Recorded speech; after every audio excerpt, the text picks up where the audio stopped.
Cuando propongo como título para la sesión de hoy de narrativa de fin de siglo, tengo en cuenta que no puedo tratar de todo ese amplio universo, o sea, de novelas y cuentos. Por tal razón, me limitaré solo a la novelística. Doy inicio a mi charla de hoy recordando que Antonio Guzmán Blanco abandona el país en 1887. No sé si habrá una razón que lo explique, pero ese año no hay registro de ninguna novela publicada en nuestro territorio. Tal vez los acontecimientos políticos incidieron en este hecho. En todo caso fue así. Enmudeció la prosa novelística durante ese año, cuando menos su publicación. En realidad, la salida de este caballero de la presidencia del país abrió las compuertas para que se produjera un somatén en el ámbito político. Sale Guzmán y por previsión constitucional asume el cargo el presidente del Consejo Federal. Era el funcionario general Hermógenes López. Al cabo de poco tiempo, ese mismo consejo elige a Juan Pablo Rojas Paul para la presidencia por un periodo de 2 años. Concluido el lapso, el mismo consejo vota por el doctor Raimundo Andueza Palacio hasta 1892. Para Andueza Palacio, 2 años eran muy pocos. Con razón de tanto peso pretende la reforma constitucional. El general Joaquín Crespo reacciona contra las pretensiones continuistas y encabeza la llamada revolución legalista. Andueza renuncia a la presidencia el 17 de julio de 1892. Ante el abandono presidencial del cargo, corresponde asumir las funciones al frente del Ejecutivo uno de sus miembros, o uno de los miembros del Consejo Federal, que fue Guillermo Tell Villegas Pulido. El 7 de octubre de 1892, Joaquín Crespo entra en Caracas, toma el poder, convoca una asamblea constituyente. Mientras este cuerpo legislativo delibera, el nuevo jerarca debe retirarse a Maracay y como sustituto nombra en marzo del 93 al general Manuel Guzmán Álvarez. El 28 de abril de ese año del 93, Crespo es elegido presidente de la República. Hay oposición en su contra. Llega el tiempo de nuevas elecciones. El 28 de febrero de 1898, el candidato de Crespo, Ignacio Andrade, gana la contienda electoral. José Manuel Hernández, o también conocido como el Mocho Hernández, que se había levantado en contra de Crespo en su momento, lidera nuevamente un alzamiento en oposición a Andrade. Desde el Táchira, Cipriano Castro marcha sobre Caracas, toma el poder en octubre de 1899. Es ese el ambiente que servirá de telón de fondo a la producción novelística de entonces.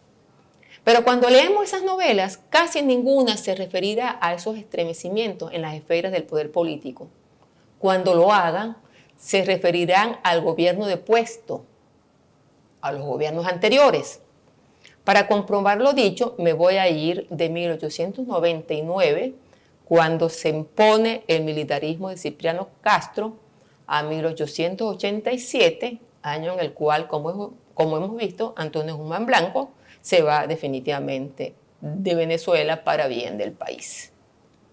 Siendo así, es plenamente legítimo tomar el recuento de títulos novelísticos con el año de 1888 y vamos a cerrar este lapso en 1900.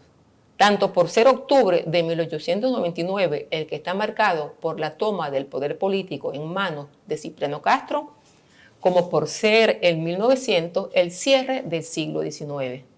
Entonces, voy a ofrecer la lista de las novelas que registra Larrazábal Enríquez en ese lapso. Repito, de 1888 hasta 1900.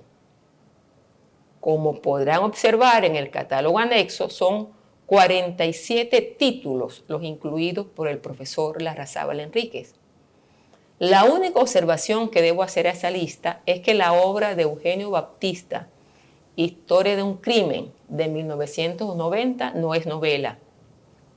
podría caracterizar esta pieza como una filípica en contra del gobierno de Antonio Guzmán Blanco, pero no hay pretensiones ficcionales aquí. Por el contrario, es un libro que podría calificar de testimonial.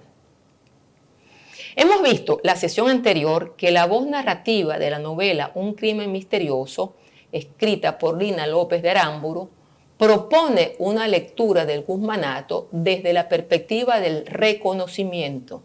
Es decir, Antonio Guzmán Blanco venía de ser depuesto como resultado de las medidas de presión en su contra, sobre todo presiones que auspiciaban los más jóvenes, y tuvo que abandonar el país. En ese contexto, varias novelas que se publican a partir de la huida del hijo de Antonio Leocadio Guzmán en 1887 se atreven a hacer lo que antes no hubieran arriesgado. Ese atrevimiento se expresó en voces narrativas que ahora sí ponían en boca de los personajes de sus ficciones palabras como estas que se leían en Peonía de Manuel Vicente Romero García en 1890, y cito: no pasarán 3 meses sin que este bribón de Guzmán esté caído. La revolución es formidable y en breve estallará. Fin de la cita. Esas expresiones se justifican por cuanto la acción novelística se desarrolla en tiempos guzmancistas. La novela ha sido leída como escenario en el que se debaten la civilización y la barbarie. Yo veo, entre otros contenidos, una crítica feroz al gobierno de Antonio Guzmán Blanco. También en Fidelia, de Gonzalo Picón Febres, en 1893, encontramos una requisitoria similar, esta vez salida de la boca del narrador. Leo lo que dice en determinado momento este narrador. Tanto el partido de arriba como el de la parte de abajo llevaban en sus banderas como lema: ¡Viva Guzmán Blanco!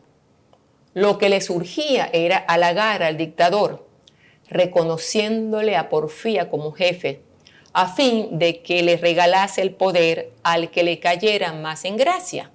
Y en nombre de Guzmán Blanco, que se reía de ellos a quijada abierta y los explotaba maquiavélicamente a su sabor, aquellos dos partidos se mataban, se perseguían con saña verdadera, se llenaban de injurias tremebundas y se escupían al rostro las más atroces porquerías.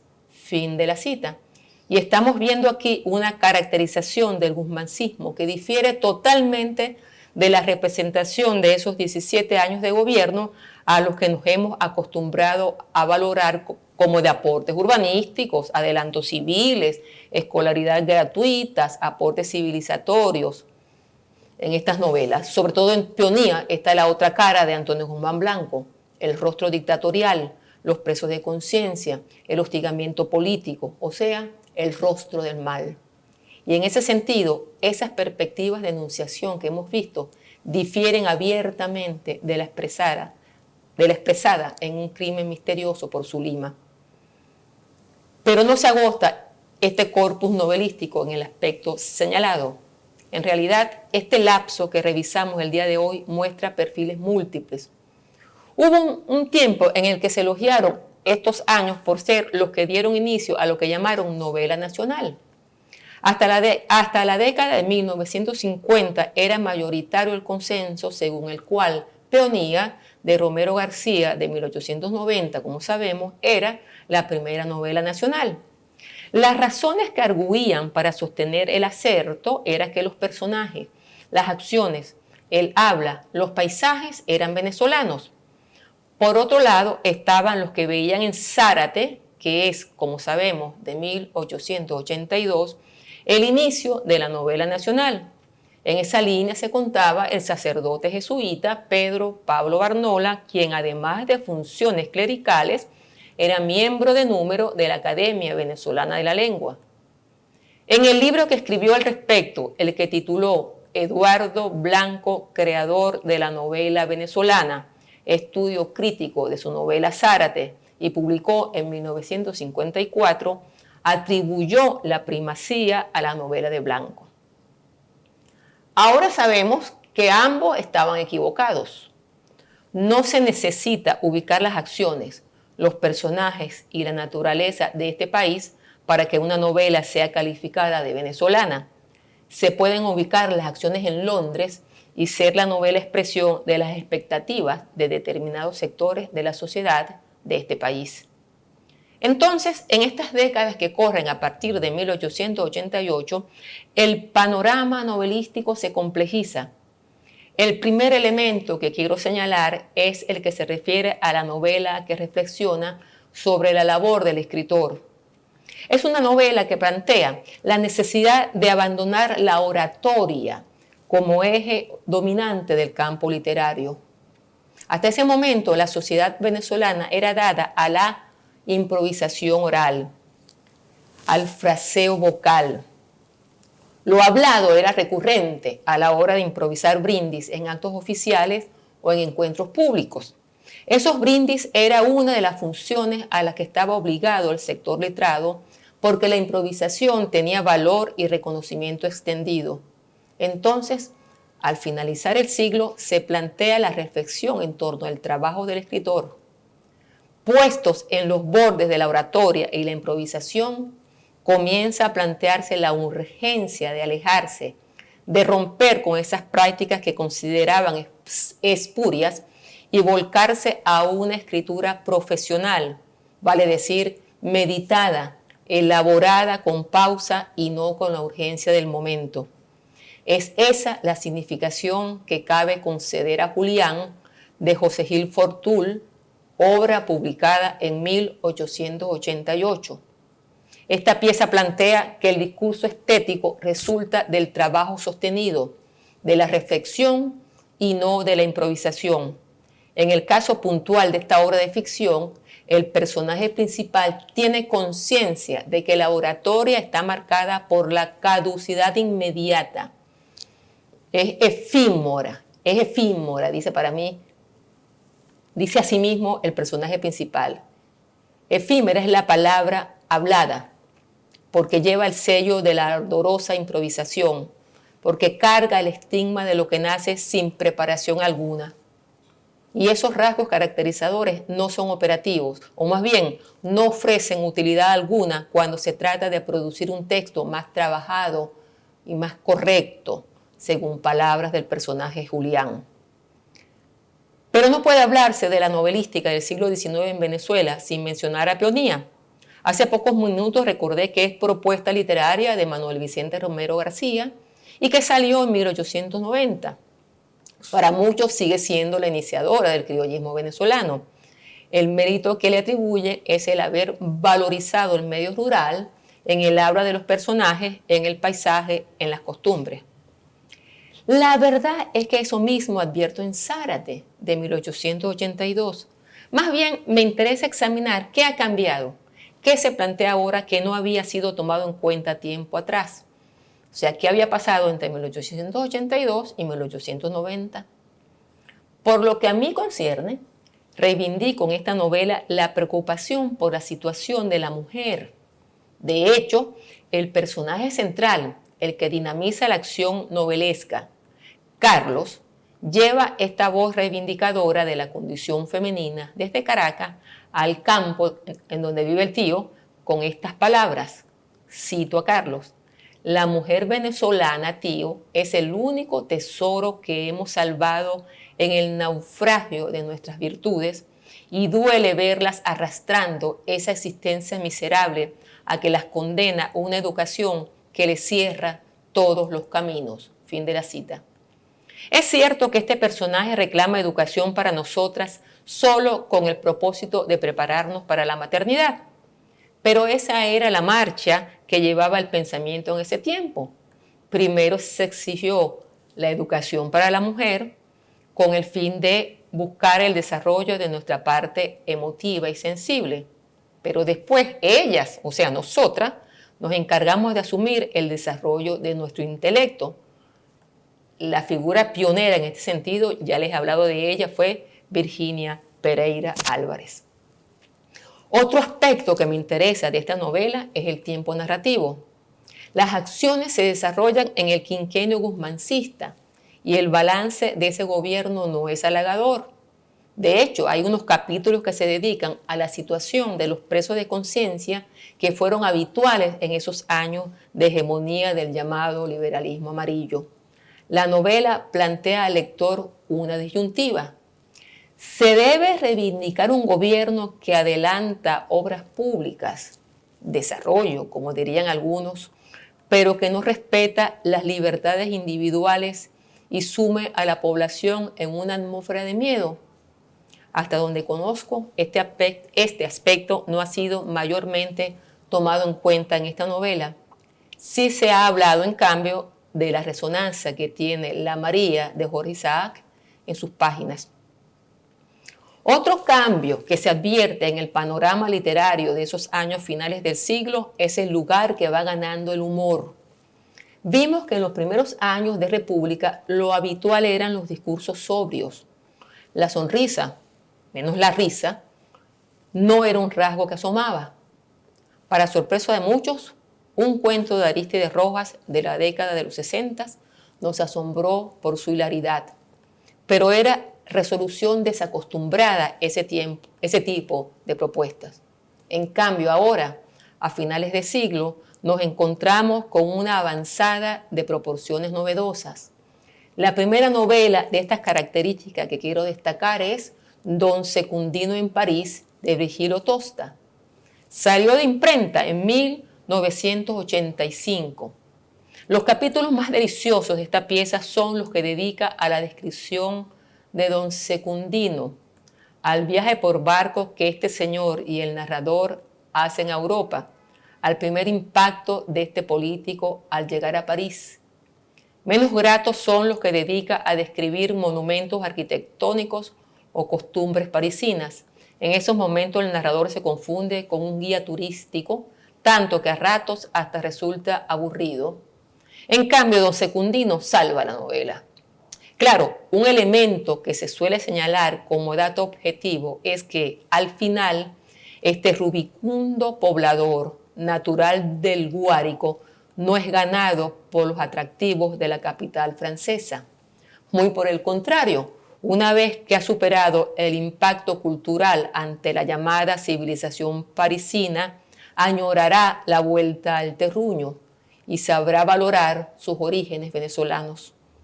Otro dato objetivo es que quien narra es el citadino y desde su perspectiva valida el mismo enfoque que el acostumbrado en un principio por los artículos de costumbre de las décadas 40, 50 y 60. Me refiero al ojo que mira, que valora, que sopesa y que en última instancia censura desde su óptica de autoridad intelectual.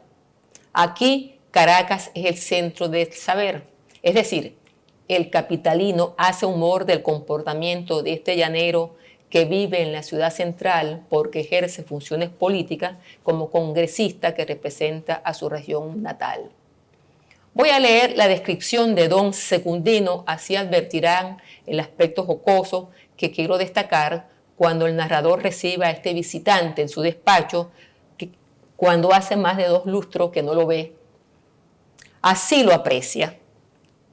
Estoy describiendo entonces a Don Secundino. Está el autor describiendo a Don Secundino. Cito: sí, exactamente el mismo hombre de ahora 10 años. Parece que el tiempo no hace mella en su ser. Siempre fuerte, gordo, colorado, rebosando dicha y salud, como el tipo que vendió al contado de la popular caricatura. Siempre su fisonomía franca, jovial y expansiva. Siempre su pelo, sus cejas y su espeso bigote negros y brillantes, como que se los tiñe con los 3 frasquitos de ordenanza y con habilidad suma todos los sábados, amén del retoque de los miércoles. Siempre la risa en los labios, la astucia en la mirada, la agilidad en los movimientos y esa penetración de ideas ingénita en el llanero, tanto en las clases acomodadas como en las rústicas. Venía Don Secundino como de costumbre, de levita negra, pantalón claro, sombrero de Panamá, gran cadena de oro de eslabones mayúsculos, enorme dije figurando un abanico y la histórica sonrisa de arzobispo en el dedo índice. Fin de la cita. Y la novela además hace referencias políticas al pasar revista a la actuación de don Secundino desde la Guerra Federal hasta 1894 en el gobierno de Joaquín Crespo. Y la publica en 1895. Es decir, está presente la particularidad que he señalado anteriormente cuando decía que varias novelas hacen un balance de periodos políticos previos a la vida del autor. Aunque el sacerdote jesuita Pedro Pablo Barnola abjura de dos novelas venezolanas de ese tiempo, esas obras a mí me parecen fundamentales. Una de ellas es Mimí, de Rafael Cabrera Malo, que salió en 1898.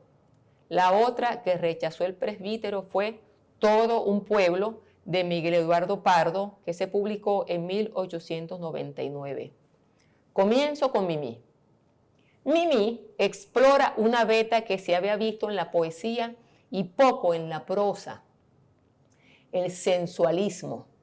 A ratos hay momentos que asoman una mirada erótica sobre el personaje central, sobre Mimí. De hecho, una de las palabras que se repite a lo largo del relato es voluptuosidad. Se había visto una mirada sensual de personajes masculinos sobre los femeninos en Zárate. De hecho, en esta novela de Eduardo Blanco hay elogios tanto para la belleza de la mujer blanca como para la hermosura de la mujer de extracción social inferior y de color de piel moreno. Pero en Mimí encontramos otro enfoque. Aprovecho para leer algunas líneas. Cito: Mimí seguía tendida cuán larga era sobre la alfombra de hojas marchitas.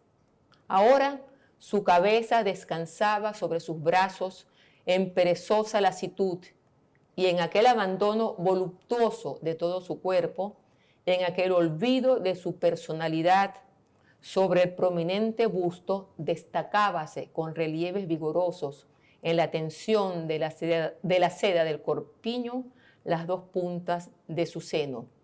Fin de la cita. Tan decidida es Mimí al momento de tomar esposo que elige el más rico del pueblo, hombre de 60 años, cuando Manuel, el narrador, y su novio, se va a Caracas para seguir estudios. Y es que este personaje central ya no es la mujer dócil, pasiva, que espera la decisión del hombre para ella actuar, como habíamos visto en novelas anteriores. Muy por el contrario, ella decide, toma la iniciativa, resuelve por sí y para sí. Quiere ser madre, el esposo es estéril y sin más pide a Manuel, su exnovio, que la visite en las noches. Naturalmente queda embarazada. El esposo se entera de la infidelidad por la vía de un anónimo y desde luego le reclama. Ella, sin cortapisas, le cuenta la verdad. Añade que el hijo es de ella porque para ella la maternidad purifica. No siente culpa, le dice que se va con el niño. El esposo, naturalmente también, la llama adúltera. Suenan las campanas porque es 24 de diciembre en la noche. Ella le da de mamar al niño. Está muy furiosa. Don Pepe, el esposo, recapacita sobre el perdón. La novela termina cuando él dice a ella, cito, que no le des de mamar ahora. Tú no comprendes que estás muy irritada y que esa leche mala podría enfermar al niño. Fin de la cita. Y con este cierre nos está diciendo que si el lazo matrimonial es indisoluble, hay que buscar las maneras de avenirse en el matrimonio por encima del adulterio y de las traiciones. Con razón, al sacerdote no agradó este texto. Y también hay elementos que han dado pie para que la novela sea calificada de naturalista. Las acciones ocurren en 1896 o cerca de ese año. Ha habido instrucción pública, pero todo indica que ese beneficio educativo no ha llegado a todos los habitantes de Venezuela.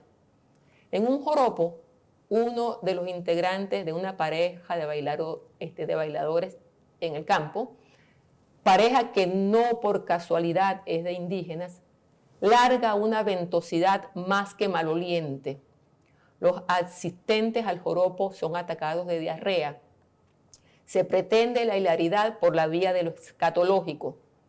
Como elemento naturalista puede ser tomada la descripción del cuerpo fracturado y deforme de un jinete que cae del caballo y es pisoteado por otros animales que vienen detrás de él. Es mucho más que horroroso. Y ya que he hablado de erotismo, el joropo es fatiga y voluptuosidad, dice el narrador Manuel. El aroma de los claveles, flores de voluptuosidad, de deleite, como también las califica Manuel. Y este sentimiento erótico contribuye a alimentar esa atmósfera voluptuosa, porque aquí la naturaleza está al servicio de la voluptuosidad que recorre todo el texto. Con decirles que estas páginas amplían el espectro de la relación de pareja cuando sugiere una relación lésbica entre unas primas. La otra novela que incomodó al académico Barnola fue Todo un pueblo, y sin embargo esta novela es uno de los mejores logros narrativos de entonces. En sus páginas cristalizan tres corrientes que deben tomarse en cuenta. De una parte hablo de la literatura de humor, sobre todo en los versos y en los artículos de costumbre que cultivaron temáticas hilarantes que inducían a la risa.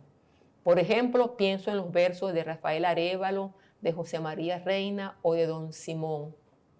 Hablo además de concurrencias públicas, de tinte política, por cierto, que desenmascaraban el poder político, como la velada literaria en honor al excelentísimo señor don Francisco Antonio del Pino y Lamas en 1885.